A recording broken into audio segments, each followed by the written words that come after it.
Every life holds secrets. Some are buried deep, forgotten. Others linger like a quiet ache in the soul, a whisper of a story waiting for the perfect, agonizing moment to be told. I never knew such a secret could touch mine, until the day my son stood at the altar. It began, as all good stories do, with a whisper of silk and the scent of white roses. But it ended with a truth that echoed through my very soul, a truth I never saw coming. My son, Michael, stood at the altar, his eyes bright with a joy I hadn't seen in years. He was marrying Sarah, a woman with a laugh like wind chimes and a spirit as free as a summer breeze. I watched from the front row, a proud mother, my heart full. The church was bathed in golden light, the air thick with anticipation. This was supposed to be a day of pure celebration, a new beginning for my only child. But as Sarah walked down the aisle, a hush fell over the room. She was stunning in her white gown, her dark hair a beautiful contrast to the delicate lace. And then, as she drew closer, a flicker of something familiar caught my eye. It was in the way she held her head, the slight curve of her smile, the distinct spark in her eyes. My breath hitched. It was just a fleeting moment, a ghost of a memory, but it settled in my chest like a bird taking flight. I tried to shake it off. It was the emotions of the day, I told myself. The joy, the tears, the overwhelm. My mind was playing tricks on me. But as Sarah stood before Michael, exchanging vows, the feeling grew stronger. Her voice, soft and clear, brought another wave of recognition. It was a melody from a forgotten song, a scent from a distant dream. Then, she turned slightly, and the light caught her profile.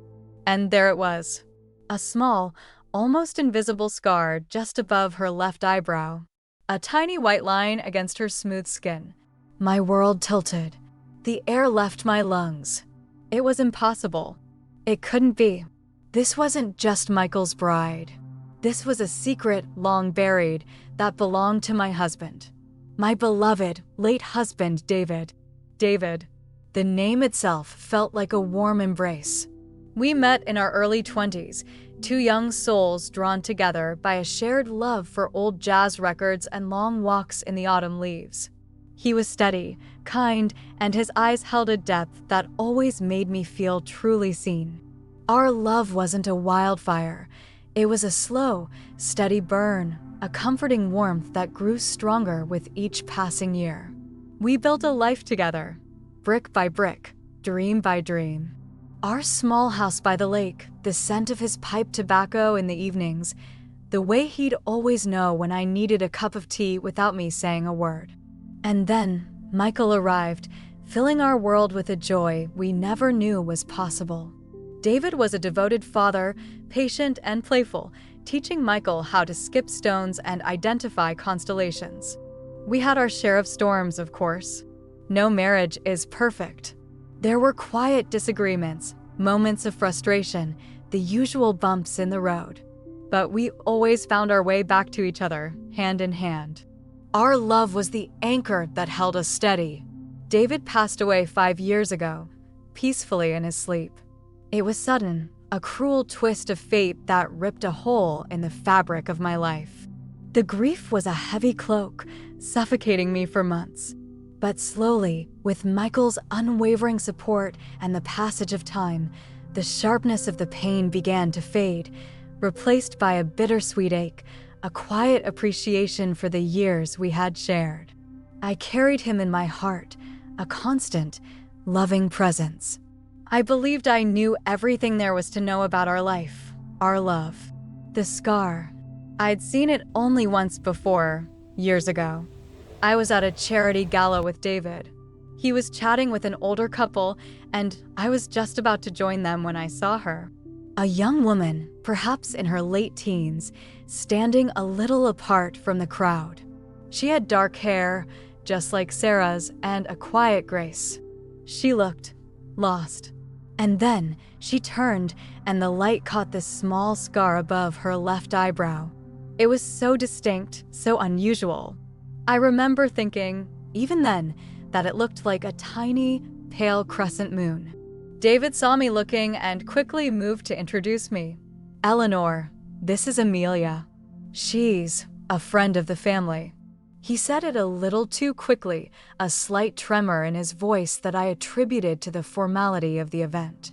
Amelia offered a shy smile, her eyes a deep, warm brown. We exchanged a few pleasantries, and then David steered me away, talking about the next charity event. I never saw Amelia again. I asked David about her once, a few days later. That young woman, Amelia, from the gala. She seemed a little sad. David shrugged, a little too casually. Oh, her. Just a distant cousin of a colleague. Nothing much to say about her. And that was that. I didn't think much of it at the time. Life was busy, full. Why dwell on a fleeting encounter? Now, looking at Sarah, I felt a cold dread creep into my bones. The way she moved, the sound of her voice, the scar, it was all falling into place with a horrifying certainty. Amelia. Sarah. The same dark hair, the same deep brown eyes, the same quiet elegance. The same scar. Could it be?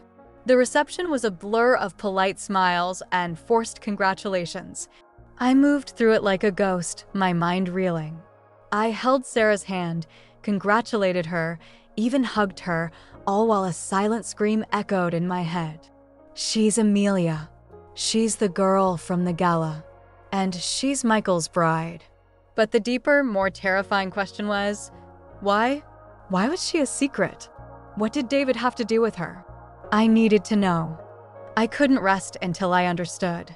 The carefully constructed world I had built around David's memory, a world of unwavering love and fidelity, was crumbling around me. That night, alone in my quiet house, the silence was deafening. I pulled out old photo albums, flipping through pages of our life together. David's smile, his arm around me, Michael on his shoulders. Each image, once a source of comfort, now felt like a cruel deception. Did he look at me with love while holding a secret? Did he share intimate moments with me while carrying another life, another story in his heart? I needed answers. And I knew, with a certainty that chilled me to the bone, that the answers lay with Sarah. A few days after the wedding, I invited Sarah for tea. She accepted eagerly, her voice bright and cheerful. She had no idea the storm brewing within me. I prepared her favorite Earl Grey, the delicate scent filling the kitchen. My hands trembled as I poured the tea, but I steeled myself. I had to be calm, composed. Sarah arrived, looking radiant, still glowing from the wedding. We sat in the living room, bathed in the soft afternoon light. Small talk filled the air, the honeymoon, Michael's new job. I listened, nodded, my heart pounding a rhythm against my ribs. Then I took a deep breath. Sarah, I began, my voice steadier than I expected. There's something I need to ask you. It's personal, about your past. She looked at me, her smile faltering slightly. Of course, Eleanor. What is it? The scar, I said, my gaze fixed on the tiny white mark above her eyebrow. How did you get it? Sarah's hand instinctively went to her forehead. Her eyes, usually so open, clouded with a flicker of something I couldn't quite place. Surprise? Sadness? Oh, she said, her voice softer now. I was a little girl, maybe 5 or 6. I fell off a swing set. Needed stitches. I nodded, pretending to absorb this casual detail. I see. And your family? Your parents? A shadow crossed her face. My mother, she passed away when I was very young. And my father, well, he wasn't really in my life after that. I was raised mostly by my grandmother. She was wonderful, truly. Her voice was filled with a quiet sadness. This was it, the moment. I took another breath, my hands clasped tightly in my lap. Sarah, I said, my voice barely a whisper. Did you ever meet a man named David? Her eyes widened. The color drained from her face. David, she repeated, her voice a little choked. How do you know that name? David was my husband, I said, my gaze unwavering. He was Michael's father, and he passed away 5 years ago. Sarah's hand flew to her mouth. Tears welled in her eyes. Your husband, she whispered, her voice barely audible. Oh my God. I had no idea. The silence that followed was thick, heavy with unspoken truths. My heart ached, not just for myself, but for her, for the burden she was now carrying. Tell me, Sarah, I urged, my voice gentle but firm. Tell me everything. Sarah took a shaky breath, then another. The tears streamed silently down her face. He was my father, she finally said, the words barely a whisper. My biological father. The air in the room seemed to crackle. My world, already fractured, shattered into a million pieces. He had an affair with my mother, Sarah continued, her voice trembling. They met when they were both quite young, before he met you. It was a brief, passionate affair, she always told me. He never knew she was pregnant. He left, went off to college, started his life. My mother, she was proud. She raised me on her own. She never told him about me. My mind raced, trying to make sense of this new reality. David, the man I loved, the man who was my rock, had a child I knew nothing about. A child who was now married to my son. My mother told me about him when I was 18, Sarah explained, her voice gaining a little strength now that the truth was out. She was ill, and she wanted me to know. She told me his name was David Thompson. She even gave me a faded photograph of him from their younger days.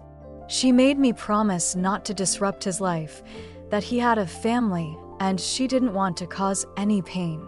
But you saw him, I said, remembering the gala. You met him.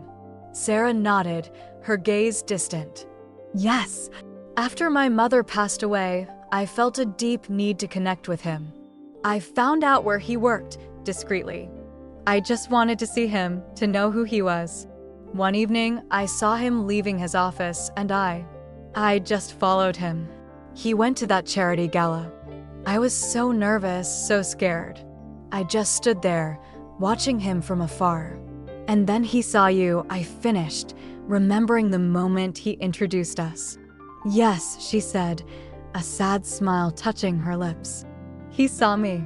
He walked over. He looked at me, really looked at me, and I could see it in his eyes. He knew. He didn't say anything, not at first. Just stood there, looking at me. And then he introduced me to you. He called me Amelia. He said I was a friend of the family. I understood. He was trying to protect you, to protect his life with you. I respected that. I left shortly after. He never knew you were his daughter? I asked, a fresh wave of pain washing over me. He never knew Michael's wife was his own child? Sarah shook her head, tears streaming again. No, he never did. I kept my promise to my mother. I just wanted to know him from afar. I never wanted to cause trouble. And then, I met Michael. She looked at me, her eyes pleading for understanding. I swear, Eleanor, I had no idea Michael was his son when we met. It was fate, a twist of life. When Michael told me his father's name was David, my heart stopped. I knew then, but I couldn't tell him. How could I? It would have destroyed everything. The confession hung in the air, a devastating tapestry woven with threads of love, secrets, and an unimaginable twist of destiny. My mind reeled, trying to reconcile the David I knew, the man who was my everything, with this new reality. He wasn't a villain, not in the way one might imagine. He was a man who, long ago, made a mistake that had a life-altering consequence. And he never knew. He carried this secret unknowingly to his grave. And Sarah, sweet, gentle Sarah, who loved my son. She was a victim of circumstance, a child born of a secret, carrying her own burden of truth. How could I condemn her? How could I blame her for falling in love with Michael, for not knowing the intricate web of their shared, hidden history. The emotional conflict within me was immense. On one hand, there was the betrayal, the knowledge that a part of David's life was hidden from me. It gnawed at me, a sharp, bitter pain. Our life, our shared history, felt tainted. On the other hand, there was Sarah, a young woman who had endured her own silent struggle, a woman who was now deeply connected to my son, to my family. And there was Michael, oblivious to the storm swirling around him, blissfully happy in his new marriage. Could I expose this truth? Could I shatter Michael's world, rip apart his newly formed family, all to heal my own wounds? The thought was unbearable. Michael adored Sarah. Their love was pure, untainted by the shadows of the past. To reveal the secret would be to inflict unimaginable pain on them both, pain that would ripple through generations. I looked at Sarah, her face streaked with tears, her eyes filled with a desperate plea for understanding. She was not the enemy. She was a woman caught in a cosmic dance of fate, a woman who simply wanted love and acceptance. The choice was clear, though agonizing. My son's happiness, my family's peace, mattered more than my own hurt, my own need for answers, my own sense of betrayal. "Sarah," I said, my voice thick with emotion, "I believe you. I truly do." I reached across the table and took her trembling hand. This is a lot to take in, more than I could have ever imagined. She squeezed my hand, her gaze locked on mine. "I'm so sorry, Eleanor. I never wanted to cause you pain. I know," I whispered, "and I know you love Michael. I see it in your eyes, in the way you look at him." A small, hopeful spark flickered in her tear-filled eyes. "We cannot tell Michael," I said, my voice firm. "Not now. Perhaps not ever.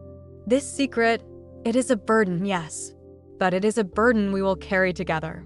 For Michael, for his happiness, for the peace of our family." Sarah's breath hitched. A wave of relief washed over her face, mingled with a profound sadness. "Thank you, Eleanor," she whispered, her voice choked with emotion. "Thank you." We sat in silence for a long time, the only sounds the ticking of the grandfather clock and the soft hum of the refrigerator. The afternoon light slowly faded, casting long shadows across the room. We had just shared a secret that would forever bind us, a secret that carried the weight of a lifetime. Life, I've learned, is not a straight line.